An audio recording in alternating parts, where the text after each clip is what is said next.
Di dalam batu nisan sama tanah ini ada orang seperti kita dulu.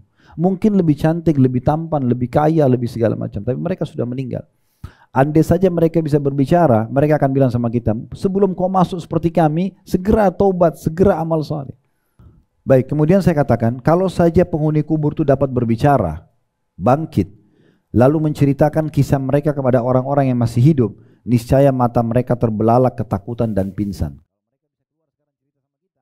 Saya akan bacakan apa yang sudah kami susun dalam bab ini, mengambil pelajaran dari umat yang dibinasakan di halaman 13 dari buku kita. Saya katakan, jika saat ini ada orang yang masih terendam dalam kubangan dosa, masih ada dosa yang dia rutin lakukan, bangun di pagi hari hanya mencari akal bagaimana dia bisa menipu, merampas harta, bermaksiat dengan lawan jenisnya, maka segeralah berhenti. Terlalu banyak orang yang hidup sebelum dirinya yang jauh lebih tampan, lebih cantik, lebih kaya, lebih pintar, lebih terhormat, tinggi jabatannya. Kini mereka telah berada di bawah tanah, menyesali perbuatan mereka dan berharap bisa hidup kembali untuk memperbaiki semua. Ya, untuk memperkuat ini, Bapak Ibu buka surah Al-Mu'minun, surah nomor 23 ayat 99 ya. Sudah lihat surah nomor 23 ayat 99? Di sini Allah gambarkan tentang bagaimana keadaan orang kafir, orang ahli maksiat kalau mereka meninggal nanti. Apa yang terjadi pada mereka? Kita nggak lihat, tapi Allah kasih kita bocorannya. Allah berfirman di ayat 99, hatta idza jaa ahadahumul maut qala rabbirji'un. Demikianlah keadaan orang-orang kafir hingga apabila datang kematian kepada seseorang dari mereka, mereka akan mengatakan, ya Tuhanku, kembalikanlah aku ke dunia. Tapi di saat sudah mati, baru mereka minta itu. Atau ahli maksiat tidak sempat taubat, mereka minta untuk dikembalikan ke dunia. Untuk apa kira-kira? Untuk kembali ke proyeknya, untuk lagi cari makanan favoritnya, untuk kumpul lagi dengan pasangan dan hidupnya? Bukan. Perhatikan di ayat 100-nya. Apa yang mereka harap di saat mereka mati? Jadi jangan nanti kita meninggal wa na'udzubillah, lalu ini yang kita ucapkan. Kita menyesal. Ya. La'alli amalu salihan fima tarakt, kalla innaha kalimatun huwa qailuha wa min waraihim barzakhun ila yaumi yub'atsun. Agar aku berbuat amal soleh terhadap apa yang telah aku tinggalkan. Tujuannya mereka minta dikembalikan supaya ditunda ajalnya dicabut oleh malaikat. Itu hanya untuk kembali mengerjakan sholat, puasanya, apalah sedekahnya yang sempat dia tidak kerjakan gitu. Allah mengatakan sekali-kali tidak. Gak mungkin kau akan dikembalikan. Semua orang mati tidak akan dikembalikan. Mau orang baik atau orang jahat? Gak mungkin. Lalu kata Allah, sesungguhnya itu adalah perkataan yang diucapkan saja. Itu cuma bisa kamu ucapkan, tidak akan pernah terjadi. Dan di hadapan mereka ada dinding sampai hari mereka dibangkitkan, barzakh, alam kubur. Kemudian 101-nya Allah mengatakan, fa idza nufikha fis-sur fala ansaba bainahum yawma idzin wala yatasaalun. Apabila sangkakala ditiup, maka tidaklah ada lagi pertalian nasab di antara mereka pada hari itu. Dan tidak pula mereka saling bertanya. Di dunia kita suami istri, di dunia kita orang tua sama anak, saudara sama saudara, ponakan sama tante. Iya. Di akhirat nanti di mahsyar orang sudah lupain itu. Orang berharap bagaimana bisa menyelamatkan dirinya sendiri. Nasabnya tidak terhapus. Tapi orang khawatir kalau dia ketemu sama temannya, ketemu sama ponakannya, ketemu sama sepupunya, ketemu sama suami atau istrinya. Nanti ada kesalahan saya yang dituntut nih sama dia. Pada hari kiamat orang akan seperti itu. Jadi masing-masing kita bisa menyelamatkan diri kita, harus hati-hati. 102-nya, faman thaqulat mawazinu faulaikumul muflihun. Barang siapa yang berat timbangan kebaikannya nanti, maka mereka itu adalah orang-orang yang beruntung. Amal solehnya lebih berat daripada dosanya. 103-nya, waman khaffat mawazinu faulaika alladziina khasiru anfusahum fi jahannam khalidun. Dan barang siapa yang ringan timbangannya, amal solehnya sedikit, dosanya lebih banyak, maka mereka itulah orang-orang yang merugikan diri mereka sendiri. Mereka kekal dalam neraka jahannam. Dan sayangnya, Bapak Ibu sekalian, penyesalan di satu itu tidak berguna. Penyesalan selalu ada di belakang. Oleh karena itu gunakan akal sehat kita, hati nurani kita. Kalau ini benar dalam pandangan agama, lakukan, sibukkan dari kebaikan kepada kebaikan yang lain. Jadi orang baik itu jangan setengah-setengah. Jangan sebagian baik, sebagian buruk. Enggak usah. Jadi orang baik aja. Jujur, jujur aja. Jujur, amanah, tanggung jawab. Baik aja. 100%. Gak usah setengah-setengah, gak usah masih ada yang dibiarkan pintu dosa terbuka. Karena kalau kita buka, maka ini bisa merusak kita. Dan dosa ini luar biasa efeknya. Bapak ibu jujur 50 tahun, tapi bohong sekali. Habis semua tuh 50 tahun tuh. Karena kita bohong satu kali misalnya. Jadi tidak ada manfaatnya untuk dibuka. Kenapa gitu? Kenapa kita nggak sekalian aja baik gitu? Karena ini semua nanti akan ada pertanggungjawabannya. 104-nya itu digambarkan tentang bagaimana keadaan mereka di neraka. Talfahu wujuhahumun nar wa hum fiha kalihun. Muka mereka dibakar di api neraka dan mereka di dalam neraka itu dalam keadaan cacat. Ya. Kenapa cacat? Karena tidak ada lagi pengobatan. Orang di dunia kalau luka, misalnya bapak ibu luka nih, terus kemudian ke dokter, ada pengobatan, ada masa pemulihan kan gitu. Di neraka nggak ada itu. Disiksa, luka, hancur, hangus, dibiarin aja. Ya. Sampai neraka itu penuh dengan darah dan nanah ahli neraka. Dan itu juga dijadikan sebagai makanan dan minuman mereka. Begitu keadaan neraka itu. Seingat saya pernah bedah di sini buku, atau di sebelum pandemi kita pernah bedah buku Rasulullah cerita surga dan neraka. Kalau bapak ibu yang belum sempat ikutin, bisa lihat di playlist YouTube kami itu, ada kajian itu ya. 30 bab lebih tentang surga, 30 bab lebih juga tentang neraka. Itu perlu selalu diulang-ulangin, dengarin supaya kita tahu, oh di akhirat ada ini loh yang saya dapat kalau saya patuh, oh ada ini loh diancamkan kalau saya durhaka gitu ya. Lalu Allah berfirman kepada ahli neraka nanti, alam takun ayati tutla alaikum fakuntum biha tukadzibun. Bukankah ayat-ayatku telah dibacakan kepadamu sekalian tapi kamu selalu mendustakannya? Apa jawabannya ahli neraka? Ini jawabannya orang nih. Allah sudah kasih bocoran nanti mereka akan bicara itu di neraka. Maka jangan jadi mereka. Perhatikan jawabannya sederhana. Qalu rabbana, ini 106-nya. Qalu rabbana ghalabat alaina shiqwatuna wa kunna qauman dhalin. Mereka hanya bisa menjawab, ya Tuhan kami telah dikuasai oleh kejahatan kami. Jadi waktu itu memang kami lalai, gitu kan? Kayak sudah menyesal. Dan kami termasuk orang-orang sesat. Jadi mereka akui kesalahannya. Kalau di dunia, Bapak Ibu akui begini lalu Bapak Ibu taubat masih diterima. Di akhirat nggak bisa lagi.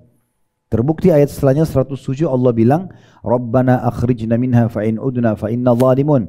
Maka ahli neraka mengatakan, oleh karena kami sudah ngakui kesalahan kami itu, ya Tuhan kami keluarkan kami dari neraka ini dan kembalikan kami ke dunia. Jika kami kembali tetap dalam kekafiran, tetap dalam dosa, sungguhnya kami termasuk orang-orang zalim.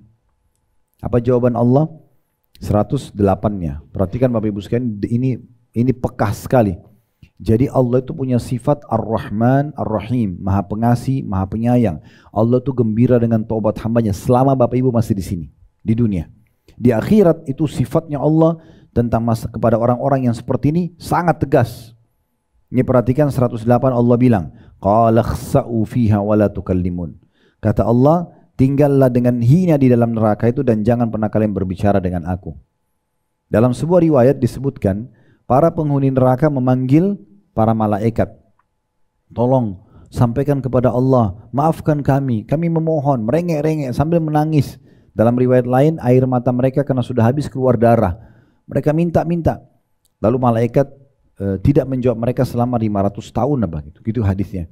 Terus kemudian setelah itu, malaikat hanya mengatakan kalian akan tinggal hina di situ. Gak bisa nggak? Malaikat ini bukan kayak manusia masih bisa negosiasi, bisa disogok, nggak ada. Pukul-pukul, bakar-bakar, nggak ada negosiasi malaikat. Apalagi penjara neraka. Makanya dari dunia sudah diingatkan, jangan Bapak Ibu sekalian, jangan dosa, nanti neraka, nanti disiksa di kubur. Tinggalkan. Ini. Tapi kadang-kadang manusia subhanallah ngeyel, keras kepala, nggak mau.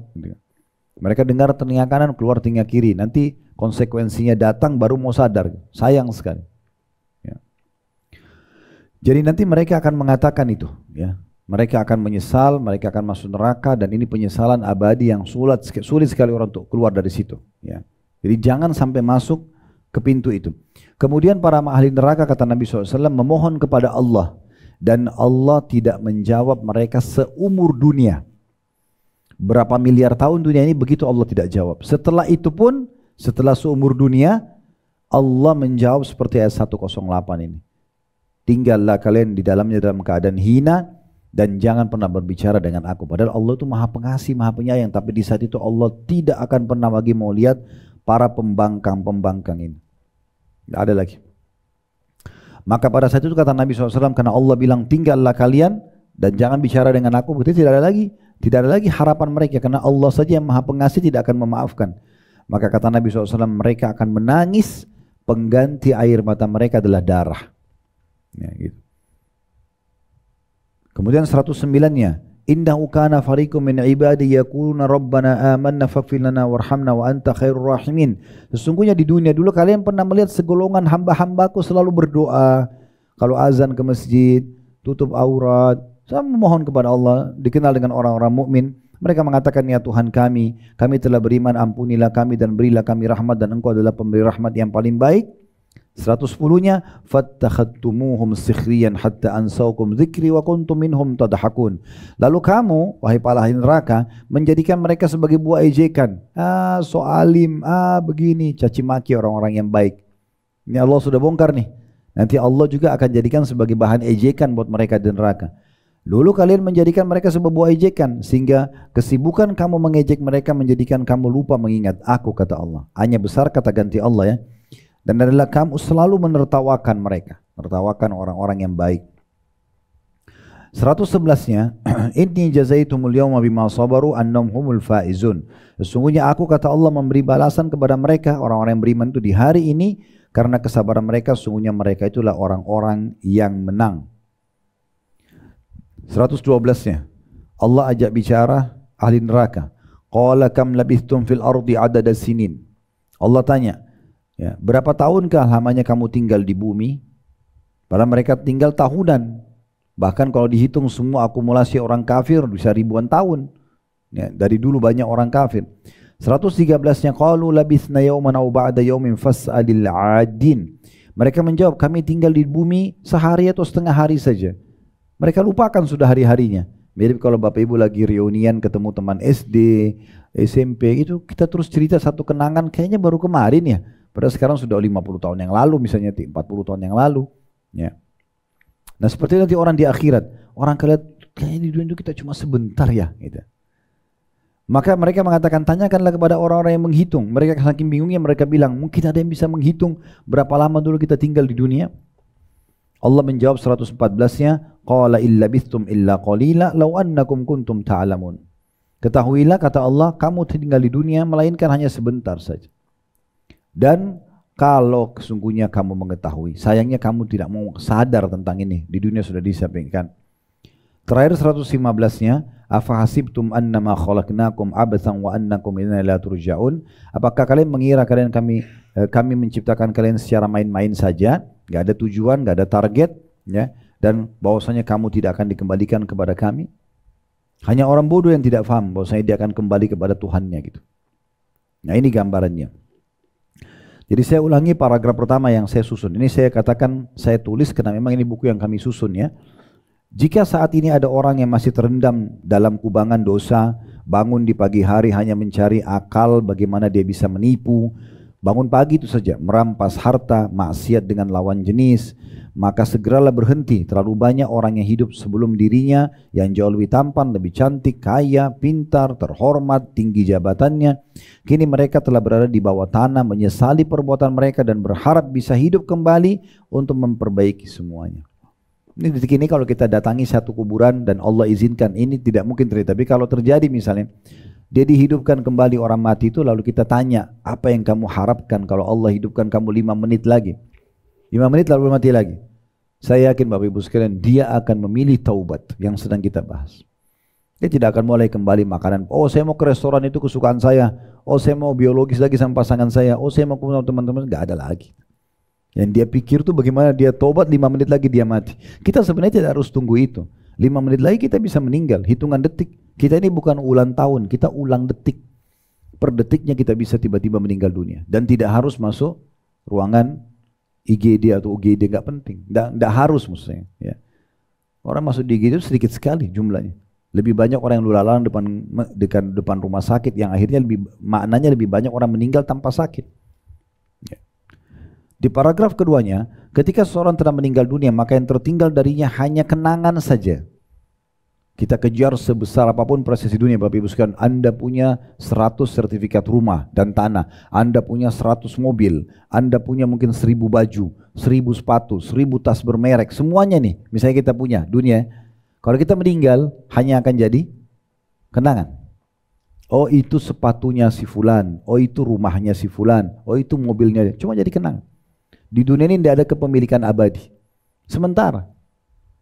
Nanti setelah kita meninggal jadi warisan, ahli waris akan jual, dibagi sama mereka. Pindahlah nama rumah itu ke orang lain, pindahlah tanah itu ke orang lain. Dunia sebentar. Boleh dinikmatin asal halal, tapi bukan target utama. Kita harus sadar kita punya target utama di sana.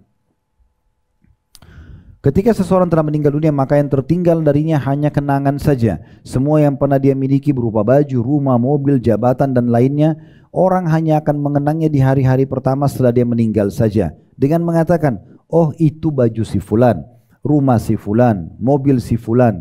Oh dulu si fulan menjabat begini dan begitu. Oh dia pernah dulu kepala ini, oh manajer ini, oh dirut perusahaan itu. Itu selesai. 2 hari, 3 hari, 1 minggu, selesai, orang nggak kenang lagi. Setelah itu tidak ada sesuatu yang bisa diandalkan. Dia hanya tersisa sendirian menanggung semua akibat perbuatannya selama di dunia. Kalau dia selama dunia isi dengan kebaikan, beruntunglah dia. Kalau dia isi dengan maksiat, dosa, ya rugilah dia. Dan tidak ada masa perbaikan. Kalau sudah meninggal, nggak ada masa perbaikan. Sekarang ini Bapak Ibu punya kesempatan memperbaiki. Udah stop dari kesalahan yang pernah dilakukan. Manusia bisa berbuat salah, tapi harus batasnya kita berhenti. Dan setelah berhenti, hijrah, bertaubat, harus konsisten. Istiqomah udah pada kebaikan. Di situ baru maksimal Bapak Ibu rasakan nikmatnya Allah SWT melimpah nanti. Halaman 14-nya di sebelahnya, lanjutannya, Rasulullah SAW bersabda, yatba'ul mayyita thalatha, fayarji'u ithnani wa yabqa ma'ahu wahid, yatba'uhu ahluhu wa maluhu wa amaluhu, fayarji'u ahluhu wa maluhu wa yabqa amaluhu. Yang mengikuti mayit nanti kalau meninggal, kita semuanya akan meninggal, akan diikuti ke kuburan 3. Kita akan diikuti ke kuburan dengan 3. 2 akan kembali dan 1 tetap bersamanya di kubur. Yang mengikutinya adalah keluarganya. Ibu-ibu misalnya suaminya, anaknya, orang tuanya, saudaranya, bapak misalnya istrinya, anaknya, itu akan ikut ke kuburan. Mereka akan antar kita, gitu kan? Kemudian juga hartanya, mobilnya mungkin masih mengantar sampai ke pagar kuburan, dinding pagar kuburan, dan amalnya. Jadi 3 mengikuti, keluarganya ikut pada saat mengantar jenazahnya, hartanya juga, sebagian harta dan juga amalnya. Yang kembali adalah keluarga dan hartanya. Ibu-ibu sini yang paling cinta sama suaminya tuh, cinta sama anaknya. Kira-kira kalau anak kita meninggal, tidak usah bicara suami, mungkin suami masih bisa cerai, ada mantan suami. Baik, kalau anak, gak ada namanya mantan anak. Sekarang kalau ibu punya anak, ibu bayangin dia meninggal dunia. Apakah ibu mau tunggu di kuburan itu nginap sehari? Gak bakalan. Pasti situ kita nangis sejam mungkin, habis itu pulang. Itu sunnatullah. Pasti begitu. Harta juga begitu, akan balik dibagi warisan. Sedangkan yang tetap bersamanya di kuburan adalah amalnya. Ini yang sering orang lalaikan. Sholatnya, puasanya, ini yang bersama dia menemani di kuburan. Dalam sebuah riwayat yang lain dijelaskan, kalau nanti amal itu akan berbentuk makhluk di kuburan. Kalau dia amal soleh akan berbentuk seperti lelaki tampan, bersih, wangi, yang membuat mayit ini gembira. Dia mengatakan, siapa kamu nih, sungguh sempurna ciptaan Allah pada dirimu. Amal itu akan mengatakan, saya amal baikmu akan menemani kau sampai hari kiamat. Kalau itu adalah dosa maksiat, maka akan berbentuk wujud orang yang menakutkan, baunya busuk, sampai orang ini mengatakan, pergi dari saya, siapa kamu ini, sungguh buruk ciptaan Allah pada dirimu. Maka dia mengatakan, saya dosamu akan menemani kau sampai hari kiamat. Jadi tergantung siapa yang amal apa yang sedang dia bawa. Selanjutnya paragraf yang di bawahnya saya bacakan, manusia bahkan tidak pernah tahu secara pasti apa yang akan dia lakukan esok hari dan di bumi mana dia akan meninggal dunia. Oleh karena itu dia harus selalu siap untuk menghadapi kematian. Sebagaimana Allah menjelaskan dalam surah Luqman, surah nomor 31 ayat 34. Wa ma tadri nafsum madza taksibu gada wa ma tadri nafsum bi ayyi ardin tamut. Ini ada ayat sebelum, ada ayat sesudahnya, maka ini pertengahan ayat yang saya ambil sebagai saksi bahasan. Dan tidak ada seorang pun yang dapat mengetahui dengan pasti apa yang akan dikerjakannya besok, dan tidak ada seorang pun yang dapat mengetahui di bumi mana dia akan mati.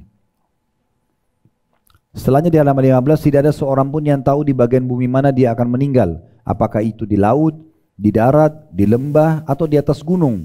Disebutkan dalam sebuah hadis Rasulullah SAW bersabda, "Idza aradallahu qabda 'abdin bi ardin, ja'ala lahu ilaiha hajah." Apabila Allah hendak mencabut nyawa seorang hamba di satu wilayah, maka Allah akan jadikan dia memiliki hajat ke sana atau di sana. Ada footnote nomor 11, hadis riwayat Ahmad riwayat Malik dalam Muwatta'nya nomor 127.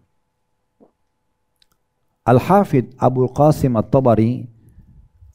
At-Tabarani dalam Mu'jamul Kabir pada Musnad Usama bin Zaid, Ishaq bin Ibrahim menyampaikan kepada kami, Abdul Razak mengabarkan kepada kami, Ma'mar mengabarkan kepada kami dari Ayyub, dari Abu Al-Malih dari Usama bin Zaid, dia berkata, Rasulullah SAW bersabda, "Ma ja'alallahu maitata 'abdin bi ardin illa ja'ala lahu fiha haja." Allah tidak menjadikan kematian seorang hamba di suatu wilayah kecuali memang Allah jadikan baginya memiliki hajat di wilayah tersebut. Hadis ini riwayatkan Tabarani nomor 641. Jadi kadang-kadang manusia itu terlalaikan, Bapak Ibu sekalian. Maksud saya mengangkat riwayat ini, dia tidak sadar. Dia pikir selama badannya sehat, selama dia masih banyak proyeknya, banyak pekerjaannya, aktivitasnya, programnya penuh, berarti dia tidak akan mati. Enggak. Kalau Allah mau kita meninggal di satu tempat, Allah akan buat kita punya hajat di sana, punya proyek di sana, punya keinginan besar untuk mungkin menikmati kuliner di sana, mungkin ketemu keluarga di sana. Ternyata kita dikuburin di sana. Banyak sekali orang seperti itu. Ya. Oleh karena itu harus hati-hati. Jadi orang bisa meninggal setiap saat. Maka jadikan semua, kita boleh beraktivitas, kita boleh mengisi waktu-waktu kita selama dunia ini, tapi sesuatu yang dibolehkan dalam agama. Minimal mubah. Kalau bukan wajib ataupun sunnah, minimal mubah. Mubah pun tidak boleh berlebihan. Mubah kan seperti mandi, makan, minum, itu mubah maksudnya. Kalau perlu yang mubah ini, kata Syekh Abu Bakar Jazair rahimahullah, ubah menjadi sunnah. Misal makan, minum kan mubah. Tapi kalau kita niatkan dalam hati, makan dan minum karena ingin memberikan hak jasad, bisa berubah jadi sunnah. Mandi, mubah. Tapi kalau kita niat untuk memberikan hak jasad, Allah tidak datangkan rasa gerah sehingga kita tidak nyaman, dan Allah tidak datangkan setelah kita mandi ternyata rasa segar dan fresh kita kembali, ya. Kecuali memang kita diharapkan untuk selalu menjaga badan kita. Jenazah pun dimandikan, berarti kita mandi, tapi niatnya bukan hanya sekedar gerah, tapi memberikan hak jasad, bisa jadi sunnah. Tidur mubah. Kalau cuma capek tidur, sudah saya capek letih tidur, selesai. Nggak dosa, nggak pahala, gitu kan. Tetapi kalau kita niatkan tidur untuk memberikan hak jasad, karena kata Nabi SAW sesungguhnya kepada Abu Darda radhiyallahu sahabat Nabi, sesungguhnya Tuhanmu punya hak, jasadmu punya hak, keluargamu punya hak, gitu kan, semua punya hak. Jadi kita berikan haknya. Kita berikan hak jasad kita, maka menjadi sunnah. Harusnya seperti itu. Supaya pada saat kita meninggal, kita tidak pernah tahu meninggal di mana, di ranjang mana, di tempat mana. Allah meninggalkan kita di situ, kita sudah dalam kondisi siap. Kita sudah dalam kondisi siap menghadapi kematian tersebut. Paragraf setelahnya, adakah seseorang pernah berziarah kubur atau sekedar berjalan di sekitar kubur? Saya Bapak Ibu tanya diri sendiri, pernah nggak sih satu waktu, ingat saya pernah ziarah kubur satu waktu, ya, ingat pada saat itu. Apakah dia mengira yang ada di sana hanya sekedar gundukan tanah atau batu nisan? Itu cuma tanah saja sama batu nisan? Tidak, ya. Sekali-kali tidak. Di dalam kuburan itu ada manusia-manusia seperti dia dulu. Punya angan-angan, program hidup, pasangan hidup, anak-anak, serta suka duka dalam kehidupan mereka. Hanya saja kini mereka sudah tidak bisa lagi berbuat apa-apa. Jadi jangan tunggu masa itu, jangan tunggu kita meninggal setiap saat loh Bapak Ibu sekalian. Ini bukan takut-takutin, tapi memang bisa begitu. Kita lagi melangkah jalan ke dapur, tiba-tiba kita pusing, jatuh, meninggal. Banyak orang begitu. Ada orang sehat keluar, dia nggak ugal-ugalan, dia jalan benar, tapi ada mobil datang tabrak, hancur mobilnya, itu meninggal. Banyak kasus. Banyak kasus. Jadi kita harus tahu setiap saat kita bisa meninggal dan kita akan kembali kepada Tuhan kita, Allah SWT. Maka harus hati-hati. Dan kuburan-kuburan yang selama ini kita selalu lewatin di jalan raya Jakarta ini banyak banget, Masya Allah, kita bisa lihat. Maka kita bisa ambil pelajaran dari situ. Saya kemarin habis haji, masih jalan ke Maroko sama Spanyol karena mau buat program umroh plus sana. Saya lagi bicarakan, sampaikan live di Instagram tentang masalah sejarahnya. Ini benteng ini sejarah masjid ini, peninggalan kerajaan dinasti ini. Saya lagi jelaskan, subhanallah, kita lagi jalan lewat satu kuburan. Kuburannya besar banget kuburan itu. Dan dia kayak di bukit. Jadi kuburan itu kayak tertata dari lembahnya naik sampai ke bukitnya gitu. Saya belum pernah lihat kuburan seperti itu gitu. Saya langsung bilang sama drivernya, tolong berhenti sebentar. Kenapa? Dia bilang, sebentar, orang Maroko, berhenti dulu sebentar, saya mau turun di sini. Kemudian saya langsung live kan Instagram, saya mengatakan teman-teman sekalian sedang mampir di sebuah tempat, kalau menurut saya ini tempat lebih istimewa daripada semua tempat yang bersejarah ini. Ini lihatin, saya lihat ini kuburan saya lewat. Tiba-tiba hati saya tersentuh melihat ini. Di dalam batu nisan sama tanah ini ada orang seperti kita dulu. Mungkin lebih cantik, lebih tampan, lebih kaya, lebih segala macam. Tapi mereka sudah meninggal. Andai saja mereka bisa berbicara, mereka akan bilang sama kita, sebelum kau masuk seperti kami, segera taubat, segera amal saleh. Pasti mereka akan bilang itu. Lebih dari setengah jam untuk saya live kan hanya untuk memperlihatkan bagaimana pemandangan itu gitu. Dan itu harus kita sadari. Baik, kemudian saya katakan, kalau saja penghuni kubur itu dapat berbicara, bangkit, lalu menceritakan kisah mereka kepada orang-orang yang masih hidup, niscaya mata mereka terbelalak ketakutan dan pingsan. Kalau mereka bisa keluar sekarang cerita sama kita, ini kita jadi ketakutan semua nanti, gitu kan? Tapi tidak usah tunggu itu, nggak usah tunggu mereka keluar, karena mereka Allah tidak takdirkan keluar. Cukup kita bayangkan, oh ini kalau keluar pasti mereka akan begini dan begitu. Atau kita bayangkan diri kita, sekarang kalau kita meninggal, ya kira-kira apa yang akan terjadi dengan amal yang sekarang kita punya? Bisa nggak selamat gitu? Ya. Dalam hadis Nabi SAW beliau mengatakan, Innal abda idha udiya fi qabrihi wa tawalla anhu ashabuhu wa innahu la yasma'u qar'ani alihim atahu malakani fayuqidanihi fayakulan ma kunta taqulu fi hadha ar-rajuli li Muhammadin sallallahu alaihi wasallam fa ammal mu'min fayaqul ashhadu annahu abdullahi wa rasuluh fayuqal lahu undur ila maq'adika minan nari qad abdalaka Allahu bihi maq'adan minal jannah fayarahuma jami'an qala wa ammal munafiqu wal kafiru fayuqalu lahu ma kunta taqulu fi hadzal rajul fayaqulu la adri kuntu aqulu ma yaqulu an-nas fayuqal la darauta wa la talauta wa yudrabu bimatariqa min hadidin darbah fayasihu sayhatan yasma'uha man yalihi ghaira thaqalain. Ini di halaman 17 saya baca ya, dari halaman 16 ke halaman 17. Terjemahannya sekarang, kata Nabi SAW, sungguh seorang hamba apabila diletakkan jasadnya di kuburan, lalu orang-orang yang mengantarkannya pergi, dia si mayit ini masih mendengarkan suara sandal-sandal mereka. Dua malaikat lalu mendatangi dan mendudukkannya dan berkata atau bertanya, apa yang kamu katakan tentang orang ini? Maksudnya Muhammad SAW. Satu yang malaikat tanya, siapa Tuhanmu, siapa nabimu, kan ditanya Nabi Muhammad SAW. Adapun orang beriman akan menjawab, aku bersaksi bahwasanya dia, maksudnya Nabi Muhammad SAW adalah hamba Allah dan utusannya. Maka dikatakan kepadanya, lihatlah tempat dudukmu di neraka. Allah telah menggantikan untukmu dengan tempat dudukmu di surga. Maksudnya tempat tinggal ya. Maka hamba itu melihat keduanya. Dia lihat tempatnya di neraka, lihat tempatnya di surga. Dalam riwayat lain, dibukakan baginya pintu neraka, dia ketakutan. Malaikat mengatakan, lihat dari apa Allah selamatkan dirimu, ditutup. Kemudian dibukakan pintu surga, lalu dia senang sekali melihat surga tersebut dengan keindahannya, dengan kesempurnaannya. Maka dia mengatakan, ya Allah cepatkan waktu karena aku ingin masuk ke dalam surgaku. Itu kalau orang beriman.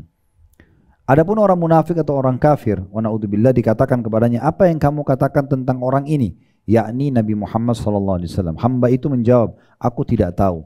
Aku katakan seperti apa yang dikatakan orang-orang. Maka dikatakan kepadanya, kamu tidak tahu, juga tidak mengikuti orang-orang yang mengetahui. Kemudian dia dipukul dengan palu yang terbuat dari besi sehingga hamba itu berteriak dengan teriakan yang dapat didengar oleh apa saja yang ada di sekitarnya kecuali jin dan manusia. Jadi itu sebenarnya orang kalau masuk di kuburan, itu pas kita melangkah 3 langkah, itu sudah didatangi oleh malaikat. Hitungan detik dia kalau bukan dari taman surga dia gembira atau jadi lubang dari lubang neraka dan sedang dipukul oleh malaikat dengan palu besi. Dalam sebuah riwayat Bukhari lain, dia akan hancur, diutuhkan kembali. Begitu terus sampai hari kiamat. Jadi tidak ada waktu untuk istirahat. Dan pukulan itu semuanya dengar kecuali jin dan manusia. Kata Nabi SAW, kalau jin dan manusia mendengarkan, mereka akan meninggal seketika. Saking keras besarnya pukulan itu. Nah, itu disebutkan, hadisnya saya sebutkan di hadis setelahnya ya, di halaman 18. Dan dalam hadis lain kata Nabi SAW, "Idza wudi'atil janazatu fahtamalaha ar-rajulu ala anaqihim, fa in kanat salihatan qalat qaddimuni qaddimuni, wa in kanat ghaira salihatin qalat ya wailaha aina yadhhabuna biha, yasma'u sawtaha kullu syai'in illa al-insana walau sami'ha al-insanu lasa'iq." Apabila kata Nabi SAW jenazah telah diletakkan lalu dipikul oleh para lelaki di atas bahu-bahu mereka, biasa jenazah dipikul untuk dibawa ke kuburan. Jika jenazah itu saleh, dia berkata, segerakanlah aku, segerakanlah aku. Adapun jika dia tidak saleh, dia mengatakan, celakalah, kemana kalian akan membawanya? Semua dapat mendengarkan suara keluhan si mayit tadi, kecuali manusia. Kalau saja manusia bisa mendengarkan, niscaya mereka akan jatuh pingsan. Ada putun nomor 15 diriwayatkan Bukhari hadis ini.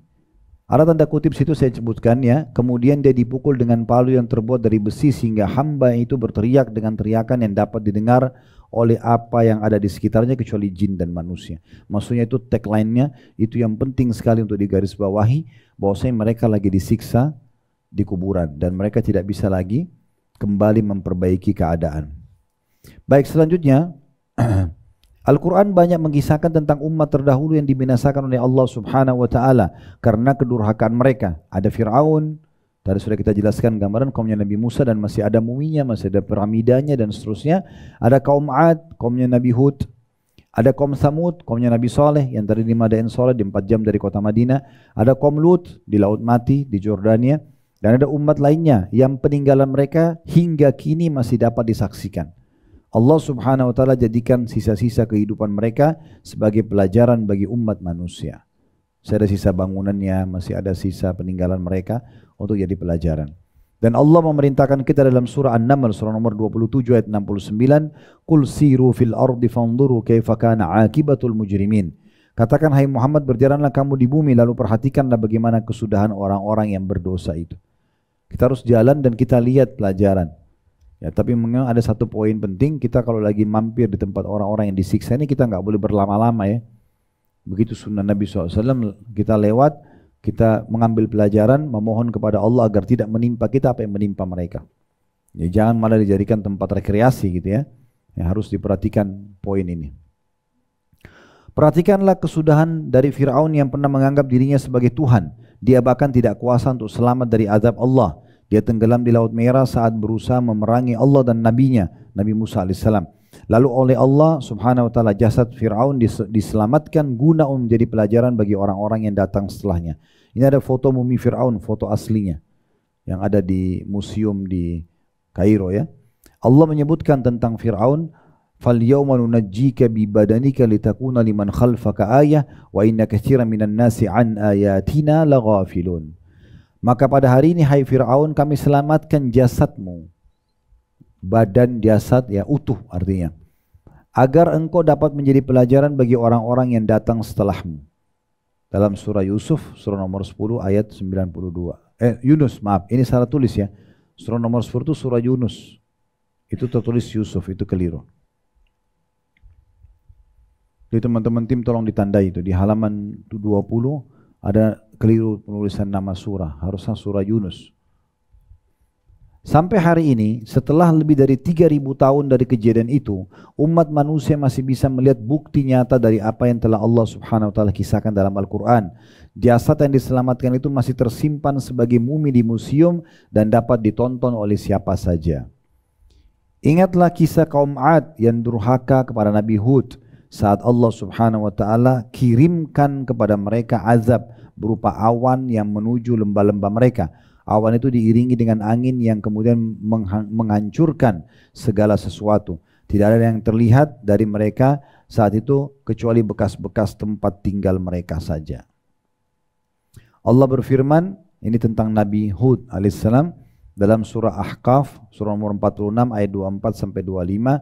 "Falamma ra'awhu 'aridan mustaqbila awdiyatihim qalu hadha 'aridun mumtiruna bal huwa mastajaltum bih rihun fiha 'adzabun alim tudammiru kulla shay'in bi amri rabbiha fa asbahu la yura illa masakinuhum kadzalika najzil qaumal mujrimin." Maka ketika mereka melihat azab itu berupa awan yang menuju ke lembah-lembah mereka, Mereka berkata, inilah awan yang akan menurunkan hujan kepada kami. Maksudnya kaum Nabi Hud, kaum Ad, itu sebelum Allah siksa, mereka beberapa hari butuh sekali hujan. Nah di hari penyiksaannya Allah datangkan awan seperti mendung, seakan-akan akan turun hujan. Mereka pikir ini hujan yang akan mereka dapatkan. Maka Allah menjawab, bukan, tapi itulah azab yang kamu minta agar disegerakan datang. Karena mereka sempat tantang Nabi Hud, ayo mana siksaan yang kau ancamkan, datangkan, kami mau coba. Angin yang mengandung azab yang pedih dan menghancurkan segala sesuatu dengan perintah Tuhannya, sehingga mereka kaum Ad menjadi tidak tampak lagi di bumi kecuali hanya bekas-bekas tempat tinggal mereka saja. Demikianlah kami memberikan balasan kepada kaum yang berdosa. Sebagai penutup saya katakan, maka adakah yang mau mengambil pelajaran dan bersegera kembali ke jalan Allah Subhanahu wa taala, atau justru tetap memilih untuk bergelimang dalam dosa dan menunggu hingga siksa Allah Subhanahu wa taala datang kepadanya?